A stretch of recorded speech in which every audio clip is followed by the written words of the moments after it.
박만호 선교사의 30일 묵상, 십자가 그 완전한 사랑의 흔적. 1일 파트 1.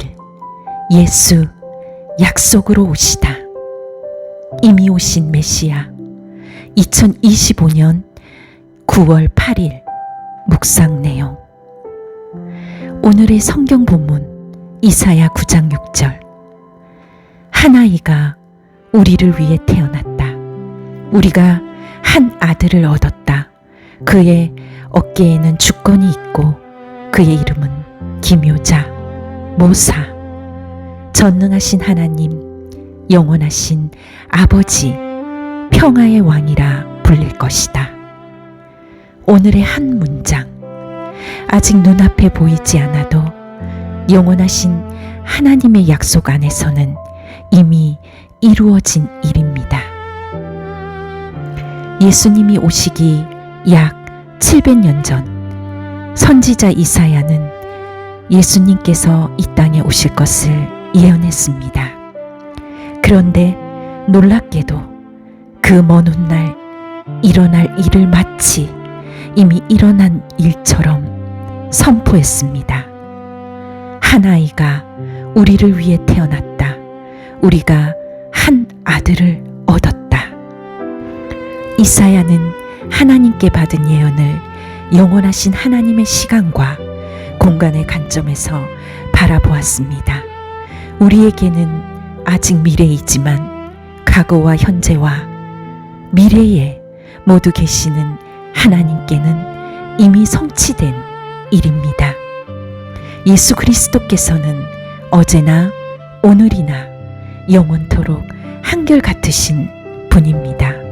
히브리서 13장 8절. 그러므로 이 완료의 언어는 하나님의 계획이 반드시 이루어진다는 확신의 선포입니다. 우리도 아직 이루어지지 않는 문제 앞에 서 있습니다. 필요한 재정이 채워지지 않고 기도하는 교회 건축이 시작되지 않으며 닫힌 문이 그대로 보일 때가 있습니다. 그러나 하나님의 약속을 붙드는 사람은 현실만 보고 말하지 않습니다. 하나님께서 하실 일을 믿음으로 바라보며 이미 이루어진 것처럼 감사할 수 있습니다. 이사야는 오실 메시아를 5 이름으로 소개합니다. 첫째, 예수님은 기묘자이십니다. 바다 위를 걸으시고 파도를 잠잠하게 하셨으며 보리떡 5개와 물고기 2마리로 수많은 사람을 먹이셨습니다. 물을 포도주로 바꾸고 병든 사람을 고치며 죽은 사람을 살리셨습니다. 무엇보다 십자가에서 죽으신 뒤 사흘 만에 부활하셨습니다. 사람의 이성과 능력으로 설명할 수 없는 일을 행하시는 분이 지금 우리의 주님이십니다. 둘째, 예수님은 모사이십니다. 그분은 지혜로운 조언자이며 사람의 중심을 아시는 분입니다. 가늠하다 붙잡힌 여인을 이용해 예수님을 고소하려던 사람들의 속마음을 꿰뚫어 보셨고 그 여인을 구원하셨습니다. 요한복음 8장 1절에서 11절. 목마른 사마리아 여인에게는 영원한 생명수를 주셨고 요한복음 4장 1절에서 25절. 구원을 갈망하던 삭개오의 집에는 구원을 선포하셨습니다. 누가복음 19장 1절에서 10절. 길을 찾지 못하는 사람에게 예수님 자신이 길과 진리와 생명이 되십니다. 셋째, 예수님은 전능하신 하나님이십니다.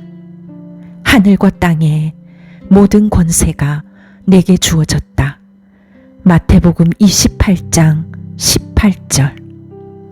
만물이 그분을 통해 지음받았고 그분 없이 된 것은 아무것도 없습니다. 요한복음 1장 3절.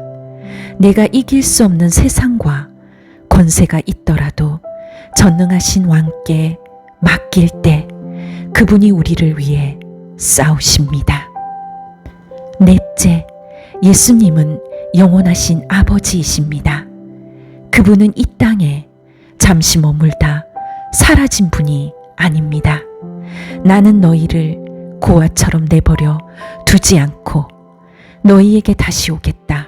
요한복음 14장 18절. 우리의 체질과 연약함을 아시고 세상 끝날까지 영원히 함께 하십니다. 아무도 내 편이 없어 무인도에 홀로 남은 것처럼 느껴지는 날에도 예수님은 우리를 버리지 않으십니다. 다섯째, 예수님은 평화의 왕이십니다. 내가 너희에게 평안을 주고 간다. 곧 내 평안을 너희에게 준다. 내가 주는 평안은 세상이 주는 것과 같지 않다. 요한복음 14장 27절. 부활하신 예수님은 두려워 문을 걸어 잠근 제자들 가운데 서서 너희에게 평강이 있을지어다 라고 말씀하셨습니다. 요한복음 20장 19절. 그 평강은 상황이 모두 해결된 뒤에 오는 것이 아니라 예수님이 우리 가운데 계시기 때문에 임하는 평강입니다. 사랑하는 믿음의 동역자 여러분, 우리 힘으로 풀 수 없는 일은 기묘자이신 예수님께 맡기십시오. 길을 찾지 못할 때는 최고의 모사이신 예수님께 물으십시오. 대적할 수 없는 권세 앞에서는 전능하신 왕을 의지하십시오. 외로울 때는 영원하신 아버지를 바라보고 마음이 두렵고 복잡할 때는 평화의 왕께 마음을 내어 드리십시오. 그날에도 선교센터 차량 2대의 운행 허가증 발급비와 제39호 원주민교회 건축비, 빈민촌 극빈자 가족의 집수리비를 놓고 기도하고 있었습니다. 눈앞에는 채워지지 않은 필요가 있었지만 이사야가 아직 오시지 않은 메시아를 이미 오신 분처럼 선포했듯이 하나님의 신실하심을 먼저 믿고 붙들었습니다. 우리의 기도도 바로 그 믿음 위에 서야 합니다. 오늘 아직 이루어지지 않는 일을 바라보며 낙심하고 있습니까? 약속하신 메시아는 이미 오셨고 십자가와 부활로 구원의 길을 여셨습니다. 시작하신 일을 반드시 이루시는 하나님을 믿으십시오. 보이는 현실보다 먼저 하나님의 완료된 약속을 마음에 새기십시오. 오늘의 묵상, 아직 응답되지 않아 불가능하다고 단정한 기도 제목은 무엇입니까? 그 문제 앞에서 기묘자, 모사, 전능하신 하나님, 영원하신 아버지, 평화의 왕이신 예수님을 한 이름씩 불러보십시오. 기묘자이시며 모사이시고 전능하신 하나님이시며 영원하신 아버지시요 평화의 왕이신 예수님, 아직 보이지 않는 순간에도 주님의 약속을 믿게 하소서. 제 현실보다 크신 주님을 바라보며 이미 이루어진 구원을 감사하게 하소서. 예수님의 이름으로 기도합니다.